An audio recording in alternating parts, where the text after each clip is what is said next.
Today, we are going to be talking about the biggest mistake I see people make when buying canvas art, and it's costing them hundreds of dollars.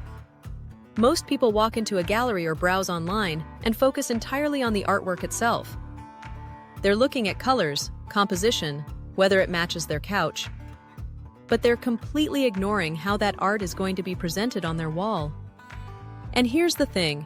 The presentation is literally half of what determines whether your art looks expensive or cheap. I see this over and over again. Someone buys a beautiful piece, hangs it up, and then wonders why it doesn't have the same impact it had in the gallery. Or worse, they spend way more money than they needed to because they didn't understand their options.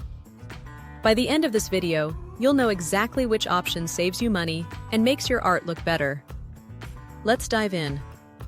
Okay, so first up, let's talk about what a stretched canvas actually is, because I think a lot of people don't really understand this. A stretched canvas is literally just fabric wrapped around wooden bars. That's it. The painting is on the fabric gets pulled tight around a wooden frame, and then you hang it directly on the wall. No additional frame needed. Now, galleries absolutely love this look, and here's why. It creates this clean, modern aesthetic that puts all the focus on the painting itself. There's no decorative border competing for attention. The artwork just floats on your wall, and it works perfectly in contemporary spaces. But here's what most people miss. There are hidden costs with this route that nobody talks about. If you buy a rolled canvas, you're going to pay someone to stretch it for you, and that can run anywhere from $50 to $200 depending on the size. Plus, without the protection of a frame, your canvas is more vulnerable to damage, warping, and sagging over time. Now, stretched canvas works beautifully in the right spaces. If you've got a modern home, minimalist decor, industrial vibes, or casual living areas, stretched canvas is perfect. It's especially great for large-scale pieces or anything with heavy texture where you want that raw, contemporary feel. But here's where people mess up constantly. They take a stretched canvas and hang it in a formal dining room with crown molding and traditional furniture. Or they put it in a space with heavy, ornate decor. And it looks completely out of place. The stretched canvas suddenly looks unfinished, like you forgot to frame it. And here's the budget reality that might surprise you. Sometimes stretched canvas is actually the more expensive option.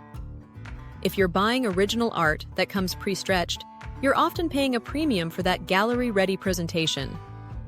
But if you're smart about it and buy paintings that you stretch yourself or have stretched locally, it can be the budget-friendly choice. The key thing to understand is that stretched canvas has a very specific vibe.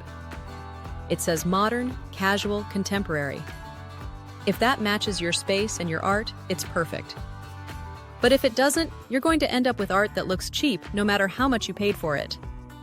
Now let's talk about the other option, traditional framing. And I need you to understand that a frame isn't just decoration. It's doing three very specific jobs for your artwork. First, it's creating a visual boundary. The frame literally defines where the art ends and your wall begins. Second, it's providing physical protection, keeping dust, moisture, and accidental touches away from your artwork. And third, it's sending a psychological message about value and permanence. And here's the thing about that psychology piece. Our brains are wired to perceive framed art as more valuable. It doesn't matter if the exact same painting costs $50 stretched or $50 framed. The framed version will always look more expensive, more finished, more like a real investment.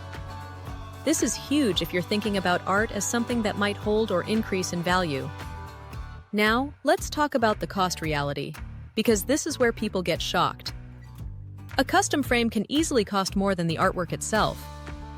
I've seen people spend $300 framing a $100 painting. But here's what you need to know. You don't always need custom framing. You've got ready-made frames that work for standard sizes, and they're usually under $50.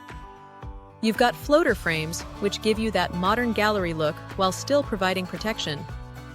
And then you've got full custom jobs with matting and museum glass that can run into the hundreds. The key is understanding when each option makes sense. If you're buying art as an investment, or if you're planning to sell it later, proper framing is usually worth the cost. Framed art holds its value better and is much easier to sell because it's immediately ready for display. But there are spaces where frames are basically mandatory, and if you ignore this rule, your art will never look right. Traditional portraits need frames, always. Landscapes, especially older or classical styles, look incomplete without them. And if you're hanging art in formal living areas, dining rooms, or any space with traditional architectural details, frames aren't optional. Here's something else nobody talks about: the resale factor. When you go to sell framed art, buyers see it as move-in ready. They can hang it immediately. But with stretched canvas, especially if it's damaged or starting to sag, buyers start calculating the cost of repairs or reframing. That impacts what they're willing to pay. Now, about DIY versus professional framing, you can absolutely get away with DIY for casual spaces or temporary displays. But if this is art you love, art you want to last, or art you might sell someday, invest in proper framing. The difference in quality is immediately obvious. Okay, so how do you actually make this decision? I'm going to give you a simple framework that works every single time. It comes down to 2 questions, and once you answer them honestly, the choice becomes automatic. Question 1. What's the art's vibe? If your artwork is abstract, modern, photographic, or has that contemporary gallery feel, stretched canvas is probably your best bet. But if it's traditional, classical, a reproduction of a master painting, or anything with that timeless, formal quality, it needs a frame. Question 2. What's your room's vibe? If you're hanging this in a casual space, something modern or industrial, or anywhere with clean lines and minimal decor, stretched works beautifully. But if your room has traditional furniture, crown molding, wood trim, or any formal architectural details, you need the visual weight of a frame to match that energy.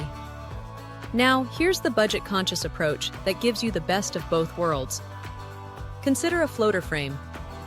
This is basically a frame that doesn't touch the edges of your canvas. It creates a border around it while still letting the artwork float. You get protection and that finished look without the heavy traditional frame aesthetic. It's perfect for modern art in transitional spaces. But watch out for these red flags that mean you're picking the wrong option.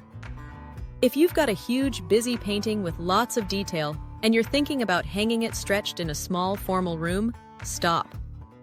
That's going to overwhelm the space. Or if you're looking at a simple, minimal piece and considering an ornate, heavy frame for a modern space, also stop.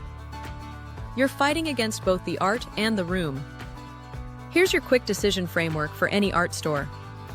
Look at the piece, look at your space, and ask yourself, does this art want to blend into my wall or stand apart from it?